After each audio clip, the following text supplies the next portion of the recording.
Hey, everybody, welcome back to Day by Day. I'm James with Alex. Post holidays, I think the holidays kind of messed up our schedule, so it's been a few weeks here, but hope you all had a good Christmas and New Year's. It's been great for Husker basketball, kind of up and down for Husker football, and we're going to get into both here. So, how were your holidays, man? I didn't even ask before the show. Man, it's good. First one as a parent, so that was definitely interesting. Uh Having a baby changes like Yep. everything you and your spouse had done previously. So like Oh, yeah. we used to do like Christmas Eve church service. I would make dinner on Christmas Eve. This year we got like stuff from Costco that we could just throw in the oven Yep. and had to do church the next day, but no, it's special. Like I you know, Did your son, did he kind of, because how old is he now? he'll be 8 months on Saturday. Okay, so he's aware enough to like, hey, I'm gonna try to open this present a little bit with your help. I'm assuming, right? Yeah. I mean, he got definitely just like got more distracted by that first tear and like I really want that piece of wrapping paper That's and what they that's want. it. Uh got really into bows. Loved the Love the bows, but bows. We no, it love was all Bo on this show too. We love Bo. yeah. Yeah, Ooh. He'd fit right in. Yeah. I'll tell you one thing. My son, which I don't have extensive amount of time around kids or babies. Like I do have 12 You nieces got, and nephews, but not all day every day, right? My son loves like big crowds. So huh? like going to our in-laws or my sisters for holidays, loves it. Now there's That's also a awesome. ton of other little kids running around, so Sure. that's probably fun, but Yeah, he loves being like that's in a awesome. big group. So that's always That's cool. awesome. Well, it's weird seeing your kids get older. Um, and we have, our oldest is a freshman, and so now she's asking for like the Adidas shoes that she's not going to afford to buy. And Yeah. so the boys are still getting toys and Lego sets and cool stuff. And she's like, I want shoes. And that's like, so as the day goes on, like the boys are like all in their stuff playing. Like the girls are like, I guess you could just kind of look at your clothes and your shoes and look at yourself in them. And so it's just weird. Like as kids get older, like they're what they naturally want for gifts. And it's like, oh, Yeah. we're definitely out of the, you know, we like getting a billion. I mean, you guys probably got a billion gifts for yourself and not just from you guys, but from grandparents, aunts, Yeah. uncles. And it's like, we're out of that, man. It's like, they're like, hey, grandma, can you get us the $200 Lego set? That's all we want. And like, that's what my son, he's See, like, I want this Harry Potter Lego set. I'm pretty sure it was like $200. And like, that was it. And I'm like, way to go, man. Like, way to I was go. gonna ask how into Legos are you guys? Are you guys like getting the I tell expensive you, oh collectors my ones? gosh. So they are very much into Legos. We have one room and I have tried to like rein it in. I'm like, we don't have a big enough house for you guys to devote one whole room to Legos. But we could. Um we probably haven't gotten beyond like a $200 set, but I will tell you they have a lot of sets that probably are between 50 and $75.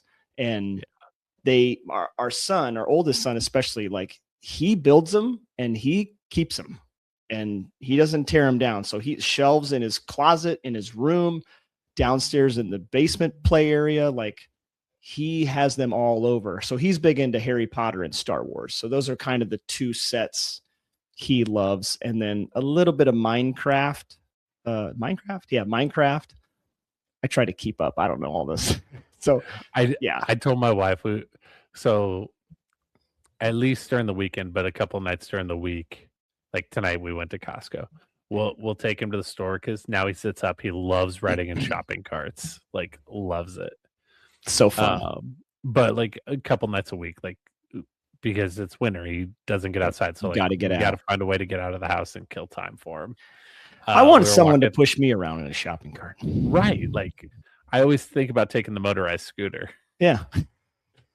I told my wife, I said, I cannot wait till he's older and I can get super into Legos because I never was as a kid. So like, It's great. him and I could do crazy Lego sets together. Great. And I would say about 6. So our 6-year-old can finally start to do them himself. So he'll he's like, can you help me? And I'm like, you can do it. And then he does it. So for 5 or 6 years though, you're the builder. This is how not into Legos I was. Like, And I will tell are you, there instructions? well, yeah. So I will tell you this. There's probably some of you listening who are nerding out right now, and there's others of you who are like, can we just get on to sports? Well, you could just hit that plus 30 seconds button. I will tell you though, it's not Legos, it's Lego. Whether it's plural or singular, Lego. So Like die and dice. A Lego purist will tell you, you don't play Legos, you play Lego. There are instructions, there's no words. It's kind of like IKEA. So if you can, Alex, if you can put together an IKEA furniture, you can do Lego. I could do worse than IKEA. I could do Target furniture. There you go. There you go. All right. Okay. Well, speaking of building stuff, I think Fred Hoiberg is building something pretty fun and pretty special with Nebraska basketball. It has been an absolute blast of a season. Halfway through ish, we're 31 game season, regular season. We're at game 15-0, top 10 in the country. Incredible resume metrics. The quality, efficiency are top 25. I kind of joked with some people at work today. I said, man, when you talk about like, what is the identity of a team? And we talk about this with football, right? What's their identity? I kind of joked with them. I said, you know what this team's identity is for basketball? They win. Like you can't put a metric on that. And I think, and we've talked a lot about Sam, right? The play against Ohio State that kind of typified this was that loose ball hustle, tip the ball to Price Sanford. He hits a 3, they go up by 5 and help push that. Like that's the kind of play that you can't really quantify. You can't really describe it, but you can point to it when it happens. And you say, that's what this team does. They do not quit. They do not feel they're ever defeated. If a team goes on a run, they say, you know what, we're going to punch right back. It's something football hasn't been able to figure out. And to me, that's what makes this team not just good, makes them fun to watch. Yeah, so it's been a blast. I'm going to build off of that, but then I actually want to do a really fun exercise I did at the office yesterday. Couple things here. Like one, I think it's really important to like talk about before people just light us up or anybody else who talks about Nebraska basketball. Nebraska basketball is not an athletic team. Can we agree there? Agree. Now, can we also agree that there is a difference when you're talking about Division I athletes in a sport littered with athletes that not being athletic and unathletic are not the same thing at all? Agree. Okay.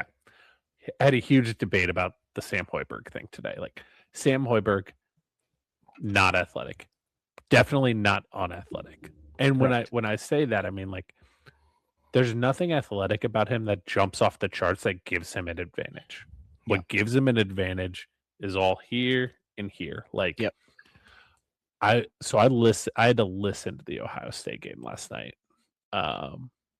Shout out to I don't know if you've listened to a lot of the games. I have. No shots at Mielheisen. I think Jeff Smith takes this to a whole new level. I listened to most of the games after the game. My kids hate when I do the syncing. They just don't like the way it feels to them. So I will, when I watch the game again, I'll sync it up and I'll listen to Husker radio. And it's good. It's really good. Yeah. It's phenomenal. But like going to Sam, like he has such an advantage mentally. Part of it is growing up in the family that he grew up in, right? Yep. But like Yep. he had a big shot last night, and Jeff pointed it out. Smith pointed it out great. Like he was waiting for it. He had already made that shot 5 times in his head before he took it. Like Mm. watching him play, like he makes up for all of his deficiencies by being 2 to 3 steps ahead Yep. consistently. Yep. His anticipation, he's always the first guy on the floor, but he's also anticipating that ball being loose. Like Yep. he knows where to I mean, like he had 9 rebounds. yeah, no, And 2 games ago he had 10. yeah, phenomenal. Like I know I've been hard on him. His turnaround, like his improvement overall from last year to this year is unquantifiable. Like it's not just going to show up in the stat sheet. Like No. he's taken everything to another level. Now I'll add to that. My wife, we're watching we were talking about the game after the fact, and I think she said something like to your point about being not unathletic, but not athletic. Yeah. She said, I love that our guys don't look like basketball players. and I knew what she meant. And I said, some teams have dudes. And she was like, yep. And I said, and we have dads. Like they look like dads. They just look like, I mean, we have a rotation of like 7 to 8 guys. Yeah. We have 7 to 8 guys that kind of just look like a bunch of dads got together and said, let's play basketball. And that is not, again, that doesn't mean you aren't a good basketball player. I love baseball, and you love baseball too. You could play baseball and not look like an athlete at all. And you could be incredible, right? Not everybody looks like Shohei Ohtani. You got some John Crux every now and then, right? So that's not a knock against Nebraska, but everybody it seems like, is playing with that heart. They probably pick it up from Sam, but they're all so smart and they play connected. They know where everybody's going to be. And it ends up, and we talk about like, especially offensively, and they weren't great last night, but they were good enough. It's like when they're on, it's beautiful. And it's like, you don't have to be, you don't have to jump out of the gym to win in the style that Fred coaches. Yeah. And I think like, I think at this point, that I'm in far too many group chats revolving around Nebraska sports. And that's a huge part of the reason why I have notifications turned on. I beg and plead to people who have not been like, not only just not full-blown Nebraska basketball fans their whole lives, but just like basketball fans in general, understand it is entirely different than football. Like last night wasn't the prettiest game. Friday wasn't the prettiest game. At no point in either of those games was I upset with how the team was playing. 100%. Because it's style, it's flow. Like people need to understand. Like if you have too much time off in basketball, your legs are out of it. If you're on a short turnaround like they were last night, your legs are out of it. Yep. You have short turnarounds, you have weird start times, you have so much travel. Yeah. Like it's whole a different beast. And if you try and grade it like, oh well, Nebraska had a 10-point lead and they should have put it away. First off, in the Big Ten, nobody should ever put somebody away early. Like no, as the road team and the underdog going into the game. Like could have and should have are not the same thing. And Nebraska could have put them away last night. Like I mean, and you know this because you played, like 10 points in basketball is like, that's nothing. Like gone. 60 seconds that could be gone.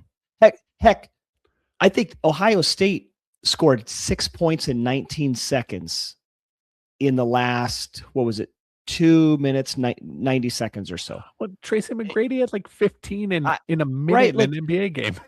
And it's like, come to the game and appreciate the game for what it is. And you hear they go into those huddles on the broadcast, and you hear the coaches saying to his players, like, hey, they're going to go on a run. That's okay. Keep your head up. Stay focused. Play our game, because that's what basketball's like. That's just like it's in the DNA of how the game works. Yeah, 100%. And like we've talked about, Nebraska plays in a style that kind of is like the exact opposite of the way they're built, right? Like they get out and run, but they're not overly athletic. Like Yep. they look like they should play an Ivy League style, but they're trying to run like an SEC school. It's beautiful to watch. Yep. People, and when I was covering Creighton, like we ran into this a lot with Creighton fans too. Like that style needs continuous. The game needs to be as continuous as possible, as few whistles as possible. Yep. So there's going to be times where teams go on extended runs that Fred doesn't call a timeout because you got to get the rhythm. Yep. And so like just understanding things like that, and I don't know, man, like it's wild. And I mean, you were part of that thread last night with my buddy who's a D3 coach, and just like going into like everything that's other schools chart and on their bench and things like that. Like there's so many things in basketball that like the casual fan just won't understand, like why they do it this way. Sure. And I'm pleading with fans to enjoy it instead of looking at it the way we all look at football, because this is a very nice product. Well, let's talk about Michigan State. I mean, I got a lot of basketball, and you're the basketball man. So I was at the game, which is why my voice sounds like what it does. It's Tuesday, Alex. Yeah. And it was Friday James was night. Talking with Jeep Wade and Marcus Satterfield. I was right behind Marcus Satterfield and Ed Foley. Jeep Wade was 2 rows in front of me with Glenn Thomas and Glenn's son. Ed's son was with him. Shout out to Brad, who I was with, friend of mine, former UNL staffer. And so we're kind of in the faculty section. And so, yeah. And Marcus left so early. I don't even know why he was at the game. He was at the game. He stayed for the national anthem and then he was gone. But so I was at the game. I lost my voice by halftime, and I haven't recovered. It's been 5 days. I probably did some damage to my vocal cords, to be honest. But after the game, you don't see all the tweets while I'm in the arena, but I come home and I saw so many comments about the way the game went and how poor, quote unquote, poor the offense played. And I was like, do you realize that, first of all, Michigan State, at least at the time, was 6th nationally in adjusted defensive efficiency? They are. And I know they gave up a lot of points to Cornell. They gave up a ton of points to Cornell. That was kind of an anomaly for their schedule. Again, as we've talked about other games, it's really hard to get excited to play Cornell on a random Tuesday night when you know you're going to go to Pinnacle Bank Arena on Friday, right? So what I saw at the Michigan State game was 2 teams who play incredible defense, doing what they do and doing it at an incredibly high level. There were not poor shots taken. There weren't a lot of open shots, like wide open shots. Most of the shots were contested, and so it wasn't so much bad offense. Nebraska didn't have bad shooting. Michigan State is that good. On the other hand, I saw Michigan State fans are like, oh, we gave it away, so many turnovers. So I was like, do you think that maybe Nebraska's defense contributed a little bit to Michigan State's sloppiness? We tend to speed up teams with how we play defense, and we make them uncomfortable because of the way that we do kind of the baseline trapping and all that kind of stuff. And our rotations this year have just been incredible and so much quicker than last year. I mean, we talked about it. Since Oklahoma, it's night and day difference. Right. And so last year, how many open threes would Nebraska give up a game? 5 to 10? And you just would hope to God that the other team would miss. This year, it's like maybe 2, maybe 3 wide open threes. It's just not there. So I saw 2 heavyweight teams playing defense with so much intensity and passion and intentionality. And it was beautiful. And I never thought, oh, this is an ugly slugfest and oh, it's a Big Ten West football game. Like, no, like this felt like a Sweet 16, Elite 8 level game. Yeah, I think the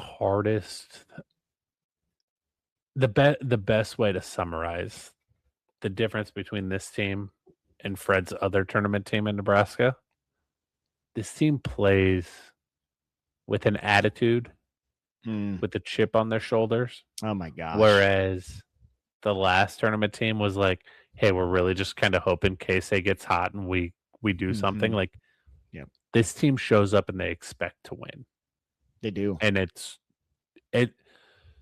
just really impressive. It is refreshing to watch a team like that. I can't say it enough. This team is playing better than the sum of their parts. They really are. But I also don't know, like we've talked about this, like pieces fitting. I don't know if a single one of these guys is at a different program this year if they're having the year that they are having individually. Hard to say, but the likelihood is low. Yeah, like this is just like the perfect storm. It's going to be incredibly hard to replicate. I think you'll be able to come close, but I don't think you'll ever. This is special, and I think it's going to be really hard to match, like completely replicate again. And that's why I think you can't. You want to enjoy it, like you said. You can't set the expectation that, well, okay, next year we're going to go 15-0. Now I think the expectation can be, if you do something like this, you have national attention. And we know in basketball, usually it takes one or two guys that can really take you to that next level. And so, but it has to be, and we know for Fred, and I think that's what he wants is the right kind of guys. Like, these are not, like, think about this, Alex. They went to Illinois and beat Illinois. They beat Michigan State at home, but beat Michigan State, a potential Final Four team. Nebraska has no 5 stars. I don't even know if we have a 4. No. Maybe at one point. Well, you know what? No, like I couple of threes. Yeah, maybe some 3 stars. Rank maybe a 4-star in the transfer portal when he came. Yeah, I mean, Price was probably a 3 in the transfer portal, but they have the right kind of guys. We know this. We know their NIL budget compared to a Michigan State and an Illinois is laughable, but they beat them. Yeah. And that I think is what Nebraska fans should expect is Fred is going to get the most out of the guys that he has. And Nebraska can and should be a team that competes for an NCAA tournament bid every year. And when these special years happen, that's when you just soak it in. Yeah. And I think, like, to your point, like, I think Fred has clearly adjusted his recruiting strategy. It is no longer about going and getting the Bryce McGowans, the Delano Bannons. It is getting pieces that fit together. Yeah. And are willing to buy into the style on both ends of the floor. We've had plenty of guys come through that door that are more physically gifted than virtually every guy on this roster that bought into the offensive end. They never bought into the defensive end. And so Alex, that is like, talk about a lesson that football could learn. Yeah. Like Nebraska, I joked about their identity is winning. Well, we know what their identity is. They play a style of defense that is it's hustle, it's heart, but there's a lot of technique. I know you could get into that. I don't know of many other college basketball teams that play the kind of defense that they play. I don't see it very often, but they're all committed to it. And then on offense, no one has to be the guy. which makes them even more dangerous. That's what makes Rink and Price and Frager, and heck, even sometimes Sam or Burkay. It's what makes them all dangerous because nobody has to be the guy. And that's what their identity is. It's like, man, if and you get guys that can fit that, like, man, football could learn from that. It's funny that you said every team that is like in college basketball that is just known for their defense, right? Like I think about the last couple of years at St. John's with Pitino. St. John's. You think of a lot of Buzz Williams teams. You think of Shaka Smart teams. Like, what do they do on the offensive end, though? They're usually like one or two guys carrying the load. It's not. And I would say, in those teams, they're just okay on offense. Yeah. Like Houston might get ran out of Marquette this year. Yeah. Houston played in the national championship game last year, and their offense was not great. Yeah. So, yeah, you have a team, and I know Nebraska, again, people could say, well, Nebraska's been a little bit of a slump. Okay, again, but keep in mind who you've played. Michigan State is one of the best defensive teams in the country. Ohio State, not so much. But Nebraska has always struggled to match up against Ohio. Ohio State's been a tough matchup for Nebraska the last several years. Nebraska has not won in Columbus. And so I thought it was more impressive that they won last night than beating Michigan State. I'm not going to say more impressive, but I will. Well, you know what? Because they're coming off of the game. I texted you before the game. I said I had Nebraska by 4. They got 3. Now that was like hopium that they would pull that off. Well, I will also say though, Ohio State's had Nebraska's number, but you would be more. You're going to be better at this than I am. I don't know how to say this. Ohio State to me under Jake Diebler, they don't play as a team. Does that make sense?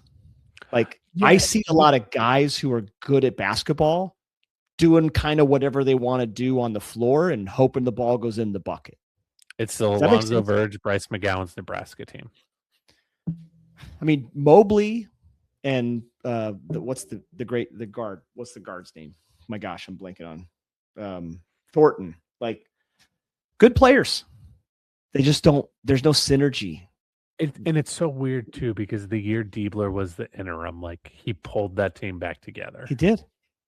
And then for the last couple of years and this year, I'm like, yeah, you just kind of play ball. You just kind of play rec ball. And it's like, you just hope that you score more points. And, anyway, we're not here to talk about Ohio State. But I'm so impressed that they could come out of that Michigan State game, which was so emotional. The crowd, I mean, think about leaving the arena. Like, my ears were ringing. I didn't go to bed till 1:30, Alex. Yeah. I couldn't sleep. Like, and I'm like, imagine being a player and then you turn around 2 days later and you have to play a game. And they looked gassed.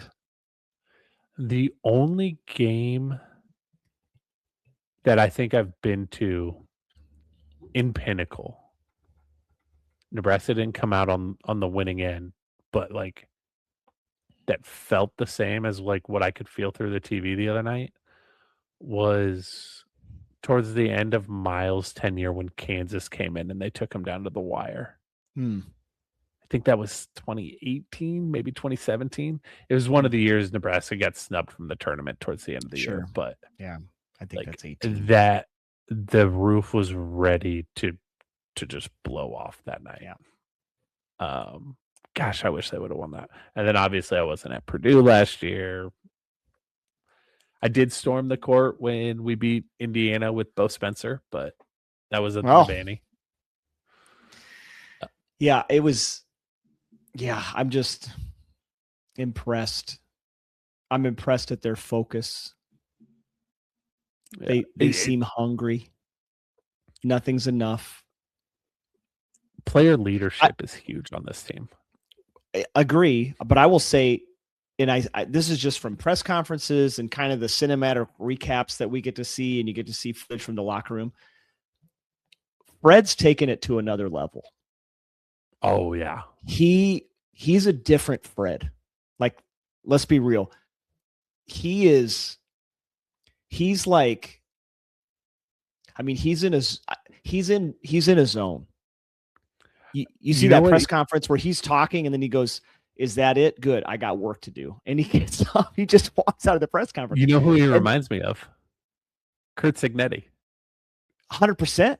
He's gone full Signetti. He is locked in. He's in a zone.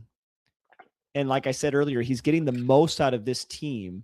And again, they're good basketball players, but they're a great team. Yeah. And he's taken it to another level where I think we've all known he's a great X's and O's coach, but I think there's some kind of connection, relational connection he has with this particular group that he is able with Nate Lenzer's help, like they're able to pull something out of this collective group that none of us saw coming. No. And there's always going to be people that be like, yeah, I saw it coming. I said, there's always that one guy that says Nebraska's going to go 30-0 and make the Final Four this year. There's always that guy out Nobody there. saw this guy. He doesn't believe it when he says it, but he says it every year. So then when it happens, he can hang his head on it. All right. We skip past this. Exercise. Your exercise. Let's do it. Now, I'm going to preface this with I've ran this through a few people. I'm going to tell you there are wrong answers. Okay. If you could take any player from Fred's tenure at Nebraska that is not on this team to make this team better, who do you take? And I'm going to tell you, I would argue that 3 out of the top 5 names, I would say, are 100% wrong. My gosh. I mean, I have to think back to those early teams. I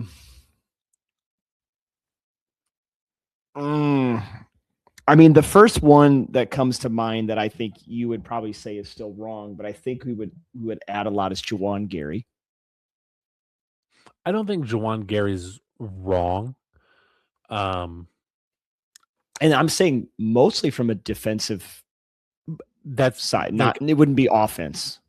And that's the thing. Like they have to fit on both ends, right? Like could drastically hurt things on one end of the floor. Like I love Juwan Gary. I think Juwan Gary's probably in my top 4 for this, but he's not my one. Man, I'm gonna have to pull up Nebraska basketball roster. I mean, you obviously have 3 or 4 guys in mind. Man. See, it's like it's not James Palmer. No, was he here? He's a Tim Miles guy. But he was here 1920. So Hoiberg was the coach. Was he? No, he had left. Okay, incoming. Yeah, I mean, see, like I wouldn't put Derek Walker on this team because you have Rink's better than Derek Walker, but I think Derek would be great depth behind Rink. Also, is the offense better with both of them on the floor?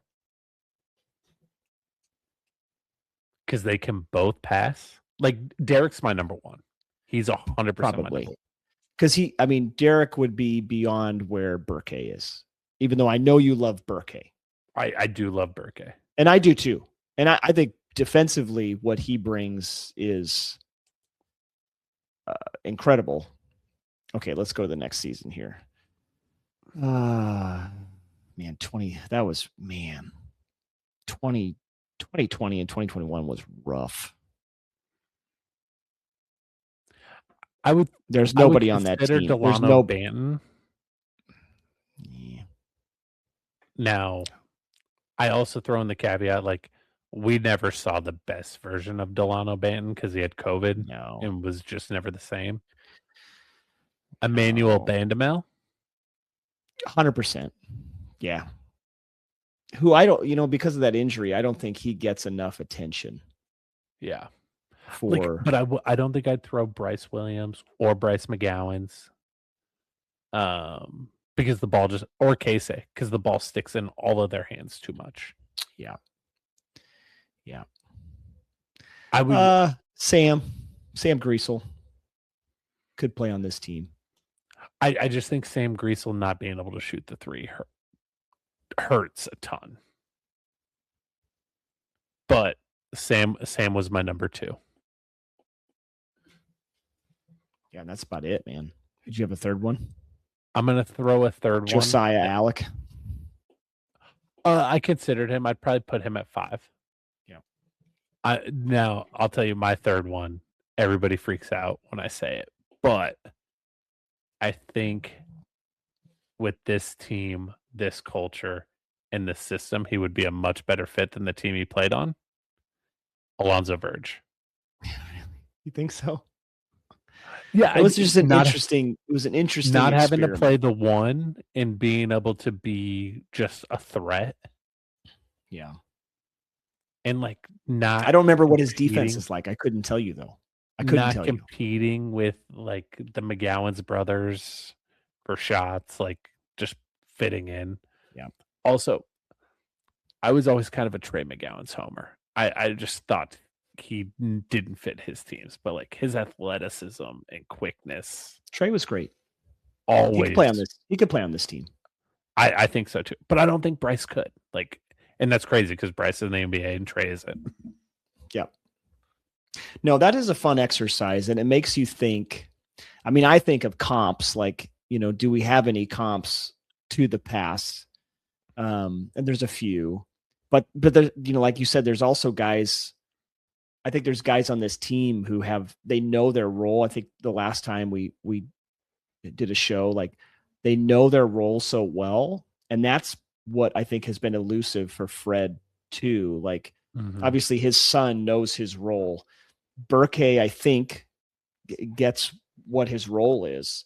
Heck, Jared Garcia, like I don't like every 3 that Jared Garcia makes, but if he goes 1 of 3 for 3, that's great. I'll take that every game. Yeah. He knows his role. Obviously, Frager is coming in. It's like these guys know what their role is. And, you look back at Alonzo Verge and you're like, well, he kind of knew what his role is, but he was just doing what he did within the system he was in. Mm-hmm. And since then, Fred's really changed his approach. Yeah. And that's why it's working. Getting rid of Matt Abdelmalsi, even though arguably the greatest recruiter in the history of the sport, getting all the talent he got to come to Nebraska, did not understand how to make pieces fit together. No. All right. Well, I want to do another experiment here. Okay. I don't know if you saw this. I put this on Twitter today. But if I want to read a statement to you as it is, and I want to see how you would respond to it. Okay. As it close my eyes to listen. January 6th. So all Arizona has to do is protect their home court, and they're guaranteed an NCAA tournament bid. All Michigan has to do is protect the Chrysler Center, and they're guaranteed an NCAA tournament bid. Yeah. All right. All Duke has to do is protect Cameron Indoor Stadium, and they're guaranteed an NCAA tournament bid. So when you hear that, what comes to mind? What do you think when you hear that? I mean, it's laughable because they're all already in. They're already in. We know they're in. Arizona's only 14-0, but they're in. Yeah. So barring this is some crazy collapse, right? So this is coming from some random bracketologist. He's a nobody, right? Was he a bracketologist? I thought he was just a fan. He does his own bracketology. He has a bracketology podcast. He has about as many followers as you and I do. So he's not anybody famous. I don't know how I found him today, but he tweeted, all Nebraska has to do is protect Pinnacle Bank, and they're guaranteed an NCAA tournament bid. Yeah, we're beyond that, buddy. For me, the problem was the bid. Yeah. They're 15-0, and they have more quad 1 and quad 2 wins than anybody else. They're tied with Michigan. Michigan has 4 quad 1, 4 quad 2. Nebraska has 4 and 4. Michigan State has 4 quad 1 wins, but not 4 quad 2 wins. So like their resume, again, not the efficiency, not the quality metrics, their resume is top 4. And this guy's like, hey, all they got to do is win at home and they're going to get in. Woohoo, they're going to get in. And it's like, dude, what do you mean? It's because what's on their chest is Nebraska and not Duke, not Arizona, not UConn, not Michigan.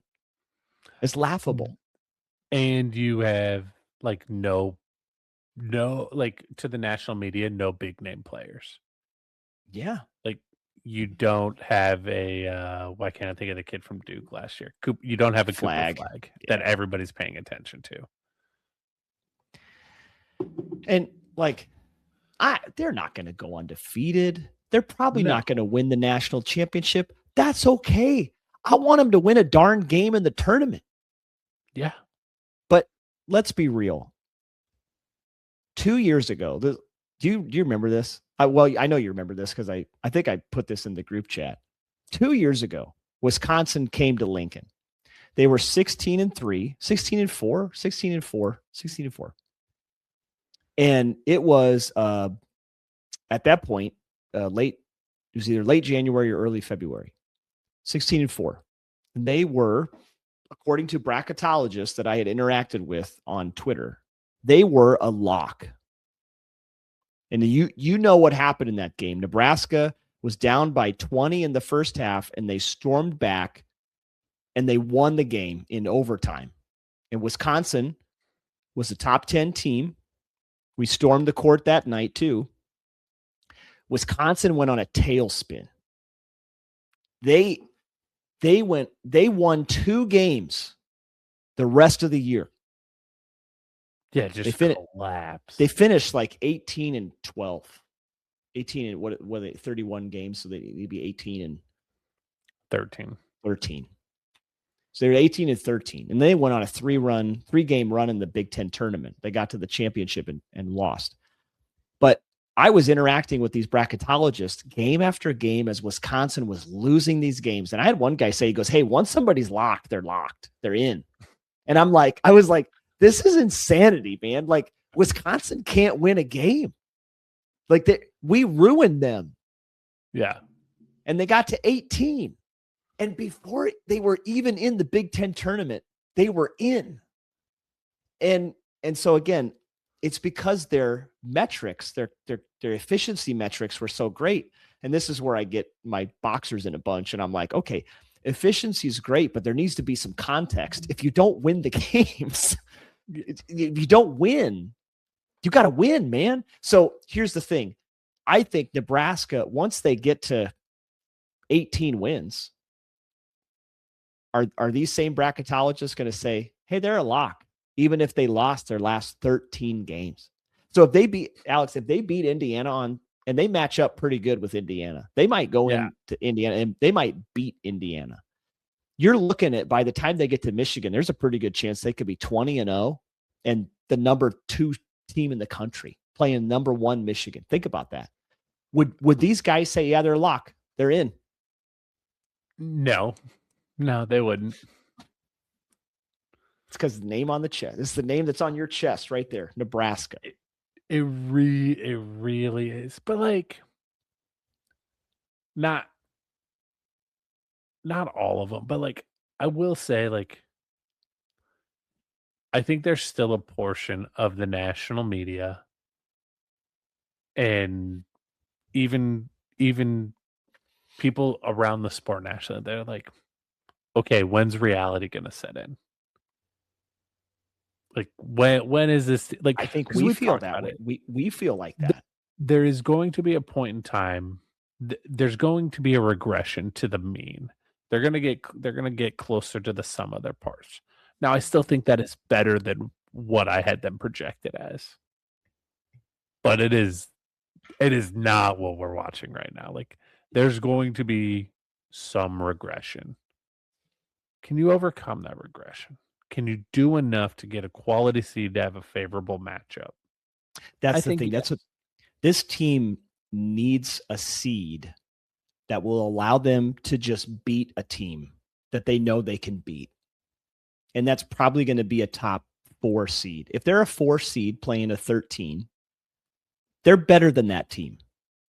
And they should win that game. And that's really like, for me as a fan, I want that for the comfortability of knowing going into that Friday night game, like, hey, they're going to win their first tournament game because they're playing Valparaiso. And I know Valparaiso is a terrible example because of they hit a big shot back. It was at 99 or 98 or whatever. Who hit that shot? You know, Scott Drew? Not Scott Drew. Scott Drew. Yeah. Okay. That's what I thought. Was it? Yeah. Is that somebody out there confirm that name? Is Drew?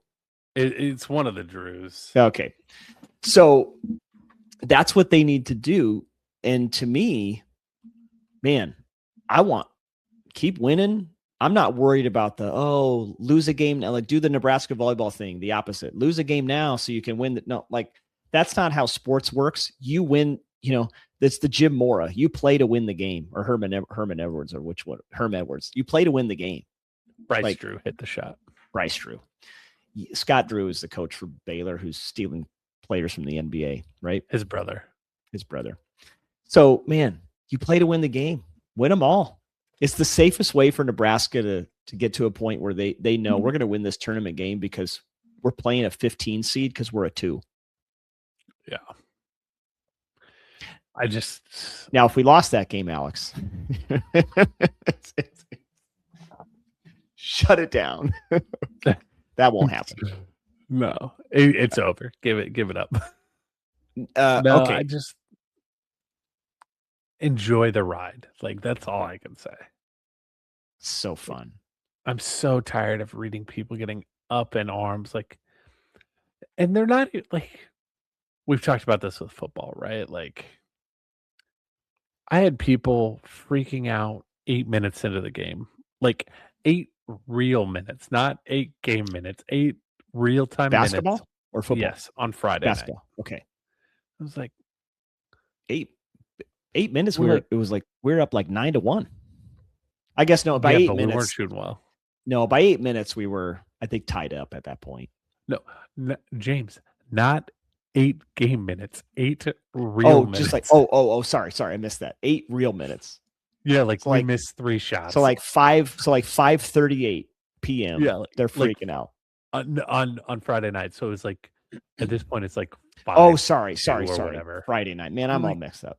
Michigan What State. are you talking about? Yeah, offense is playing like somebody said we're playing like shit, and I was like, we're 3.5 minutes into the game. Like, yeah, nothing has happened.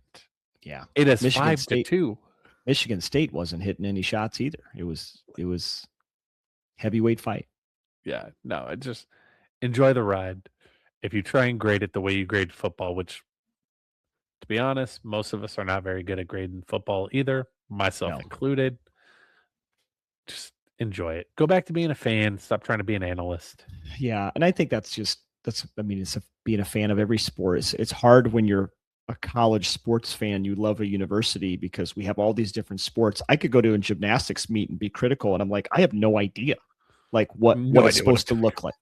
I go to a wrestling match and I'm like, I don't know what that's supposed to look like, but I'm going to cheer for my school. And so, yeah, I love that. Just cheer for them. And again, you can't put a numeric value on winning. And this team is winning. They're winning. And sometimes it's going to look like Illinois. That Illinois was incredible basketball on both sides. It was amazing. Other times it's going to look like a heavyweight fight against Michigan State where you're getting punched in the mouth and you're punching back, and there's technicals and all the it was a rough night, but they won. So The yeah, Michigan State game might be my favorite game I've watched in like a decade from Nebraska basketball, though. Like because legitimately, they don't win those games, Alex. they We haven't don't won win those those games. games. Did you know? You probably saw this. This was the first time under Fred Hoiberg Nebraska has won a game not scoring 60 points. Do you know? Do you hear that? Really, First I time, did not. It because just we don't win those games, but we do no, now. yeah. Like it legitimately might be my favorite game I've watched in 10 years, Well, I will tell you, including the Purdue game. I mean, I texted you and Mike and Andrew this during the game or after on the way home. Like that was the most electric sports environment I've ever been in, and that includes any football game. Now, I wasn't at Miami. I didn't go to the Colorado game. We did not sit down. Yeah. You make the first bucket and usually everybody sits. We didn't sit, and some guy around me, I don't know who it was, could have been, maybe this was why Satterfield left. Somebody goes, well, I guess we're not sitting. And and I kind of chuckled. It could have been the old couple behind me. I felt bad for them. I'm like, I'm not super tall, but I'm not short. And I'm like, sorry. Like I kind of was like doing this all game, and they're like, we're standing and we're yelling and it's intense. And we're right by Michigan State bench, and Izzo is doing his thing.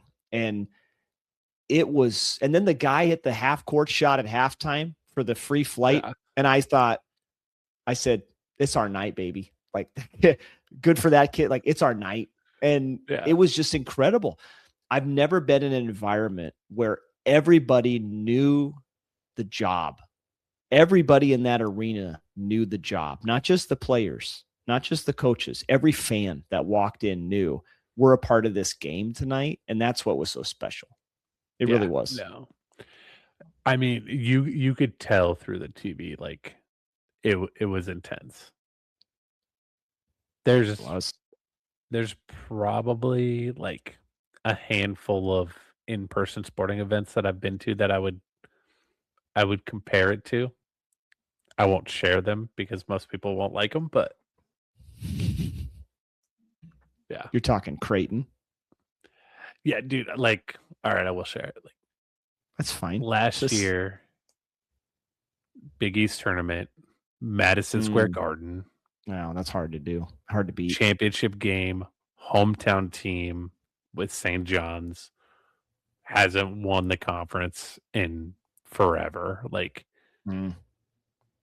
loudest event I've ever been to. Creighton was in the title game? Yeah, last year. St. John's won, though, right? Yeah. Okay. It was. I forgot that. The craziest environment I've ever been in. Sweet 16 was cool, not at all the same thing.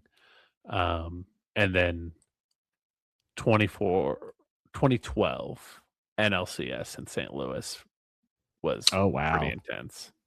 Wow. So now those LCSs get pretty crazy, I think. Oh yeah. It's hard to beat October baseball. All right, we got to transition quick. I can't do another. I'll devolve quickly at about 70 minutes. So we got about 10, 15 minutes here. Let's talk some football. I will be very upfront with everybody listening. Nebraska basketball is making it very hard for me to care about football at all right now. I am, I've told you, I am locked in on basketball. I don't typically have a lot of time, and we've talked like with other with your kids and stuff. It's like I don't have time to watch every team, but I'm finding myself watching other games now because I'm like, how's this going to help Nebraska? How's this going to hurt? Well, I want to scout you as if I had anything to do with the next game. Obviously, things have not gone well for Nebraska in the portal in some respect. In others, it's been okay, and I'm just catching up. And so I'm just I want to get your take on how you feel as a fan. Again, so let's say you're a fan. You're not an analyst right now. How do you feel as a fan about where Nebraska is at this point in the portal recruiting process, given everything that's happened over the last 48 hours? Well, I feel a lot better today than I did at this time last night. Because obviously we got the UNLV quarterback commit. Who who I actually really like. I actually liked him more than Minchie, mainly because I've seen him He's take played. meaningful snaps. Well, they won Um, games. That's great. yeah. Um, I think we landed 4, maybe 5 guys today in total. You had a couple. Yeah, I think you had a defender, another offensive lineman. I think have they gotten 3 offensive linemen? I think 2, but I think they got 3 defensive guys today. I thought linebacker, 2 linebackers. They got the Oregon State linebacker, the Iowa State linebacker, and the safety. Yeah. So, um, overall, like the portal's been open for 5 minutes, and we Yeah, still forget it. got we still got a long ways to go. Like I'm One not thing up in that arms.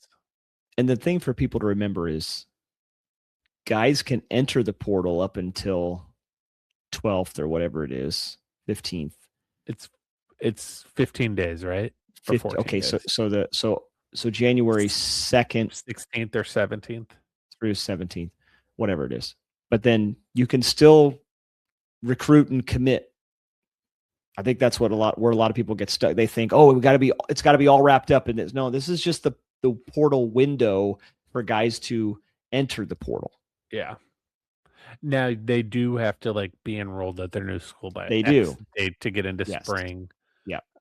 spring ball. But like some positions, I'm not worried about you being here for spring ball. Like I don't care about my long snapper not being here for spring ball. No.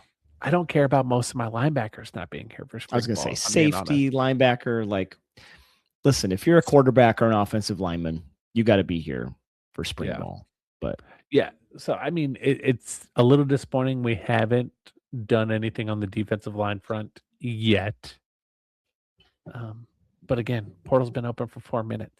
Like, I'm not worried. I will say, and you and I talked about this last time we were on here. I think, as far as quarterback goes, I think we were going to be underwhelmed regardless as a fan base, no matter who it was, unless you wanted Nebraska to go out and throw $7 million at a specific quarterback to show up. It was going to be really hard to attract one of the top end guys because we don't know what we are. We don't know what we are. I feel like that needs to be a whole nother episode yet. Again, I probably need to come down off the basketball high to talk about football identity. I don't know anything about UNLV. What do they do? What does that quarterback do well? I saw one clip of him scrambling and running for a touchdown. That's exciting.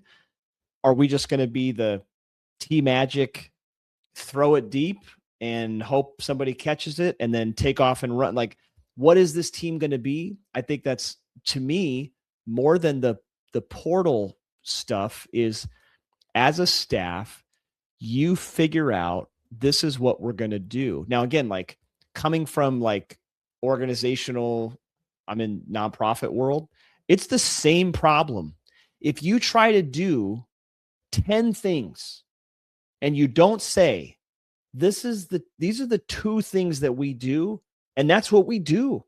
And we're not going to, squirrel, like do the things that you do well as a football team and stick to them. I know that sounds boring, but it works. Yeah. And you win games that way. 2 years ago, I was so frustrated at Nebraska basketball's defense. But they found the right guys. And now they're not giving up 1 million 3-pointers. They didn't give up. They didn't say, oh, well, let's try to tinker and bring in here. Like, they knew who they were, and they said, we're going to stick to the process. And Fred talked about, I'm really process oriented.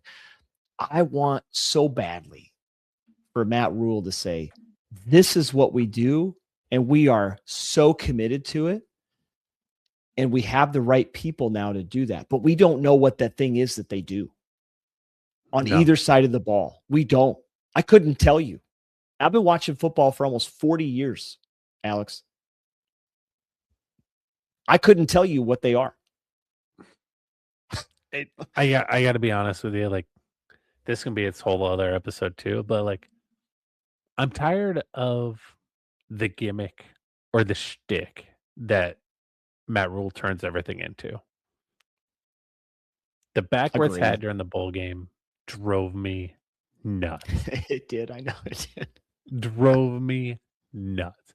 And then all of a sudden, I've never seen this guy spit before. I saw him spit 20 times during the game, like on the sideline, That on the was TV. interesting, wasn't it? Um, He was more of a like, lip licker before. yeah. He needed chapstick, but yeah, now he's a spitter. It was weird. And like, do you think Kurt Signetti lets any of his players call him Kurt? When Kurt has his visor on, is he Kurt? Do No. do some of the players call him Matt? Yeah, when he has his backwards hat on, he's Matt. Matt the D-line coach. Oh, yeah, that's okay. Yeah. No, I don't think anybody calls Kurt. I think they call him coach or sir. I just like, for as much as Matt talks about having a standard, playing to a standard, like, Yeah. What is the standard? what is the standard? Obviously, it has to be elevated. It Like, has to be. it, talk about having a business-like approach, and yet nothing is business-like. I know. And it's not fair to football to compare everybody to Tom Osborne, right? Just like it's not fair to compare Kalen DeBoer to Nick Saban. It's just not. No. Like you got two of the greatest coaches of all time, but I think like to bring up, not comparing, but just to say as an example, as an illustration, when Tom Osborne was the coach on both sides of the ball, you knew what their identity was. You knew what they did. You knew what they did well. They only did one thing on offense. They did it better than everybody else for 25 years because they repped it and they had everybody to buy in.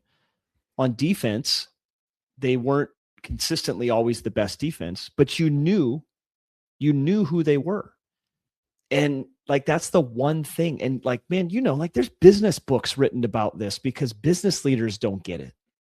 Yeah. So I don't want people out there like fans like you probably work, you're listening, you probably work in an organization where they don't even know what it is they do. And they're doing 48 different things. Like there are businesses out there like this, all like Alex, what is Amazon? They make a lot of money. They make tons of money. I get that. Well, it started like, as a book company, right? What is Amazon? You couldn't tell me what it is. As a bookstore, and now it's just they send a people shopping center. They send people to space now. Like, okay, right? So like stupid example, but it's hard to do. That's my point. And that's got to be Matt Rule's one job. It's not coaching D-line. You get in the weeds like that, like he's got to be the one guy to say, I'm putting my foot down. This is what we're going to come hell or high water. This is what we're going to do. And you got to find the right people to do it. And if you can't, you're not the right person. Like that's the hard reality. You can't keep firing assistants. Like no. And every assistant that has been demoted or fired, that was the right decision. I wholeheartedly agree. It's time to look at the hiring process, though. Yep. 100%. So, all right, last question before we go. Back to the portal stuff. What do you think really happened with Kenny Minchey? I will tell you this. I'm really glad he's not coming here. Nothing against the kid. I'm sure he's a great kid. You got to go to Notre Dame. I mean, he's probably smart, accomplished, all that stuff. Okay. I didn't want a guy that had played 26 snaps or whatever. Well, he had 26 passes this year. Okay. Yeah. Sorry. No thanks. But people were really freaking out when he flipped and went to Kentucky or wherever he committed to. What do you think really happened? So I think Nebraska had been kicking the tires on some of the bigger names.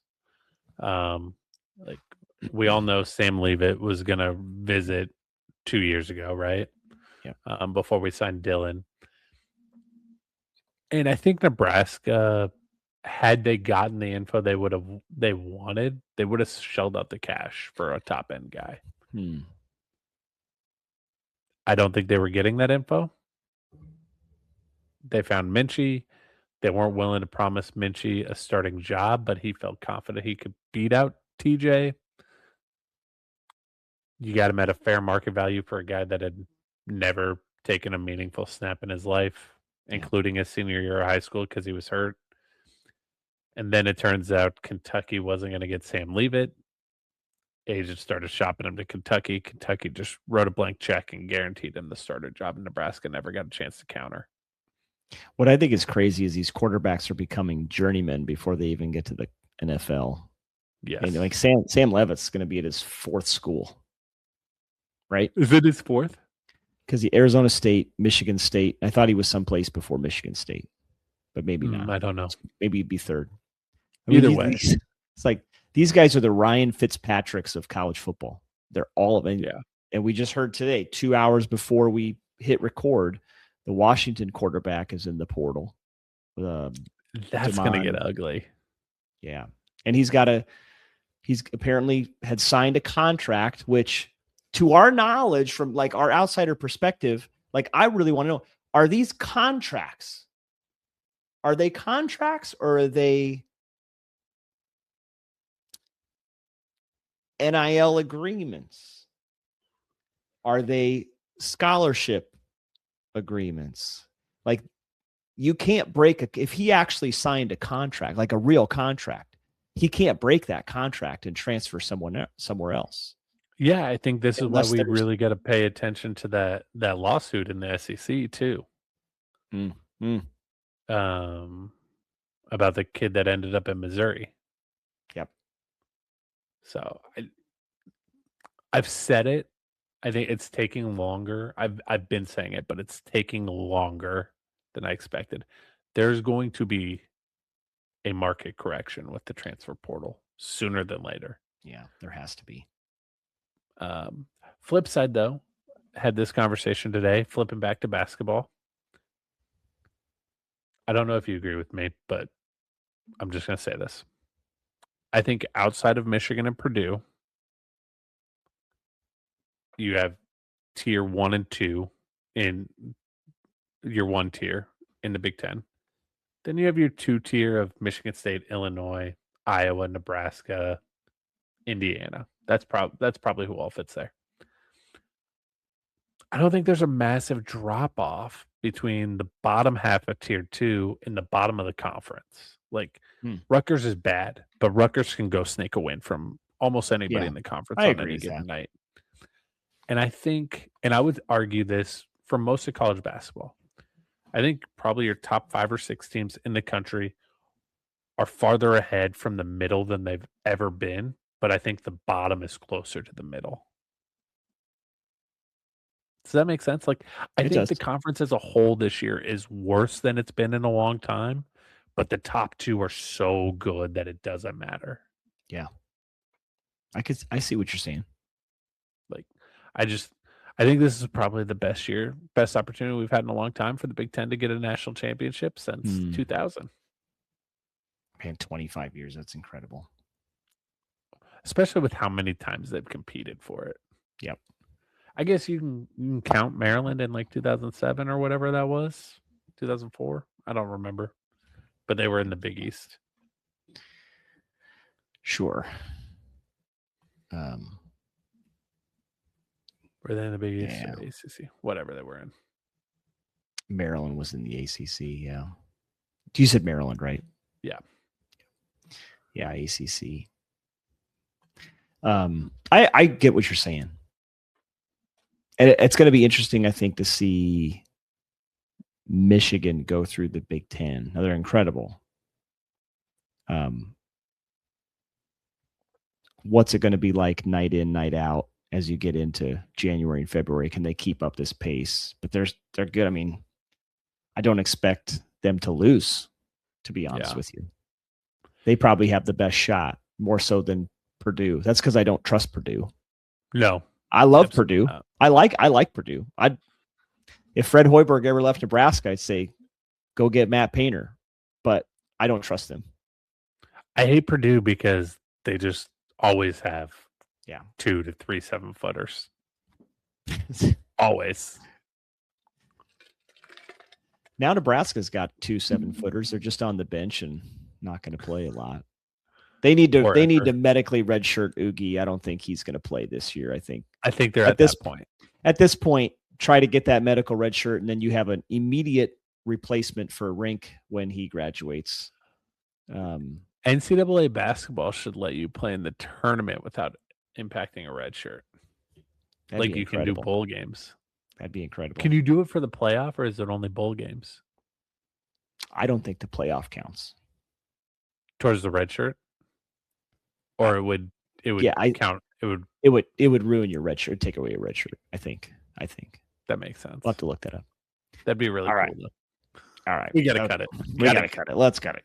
We gotta cut it somewhere. All right, everybody. Thanks for listening. We appreciate you tuning in. Hope you enjoy Husker basketball this weekend, Indiana on Saturday morning, and all the portal happenings. Appreciate you listening as always. Go Big Red. See you next time.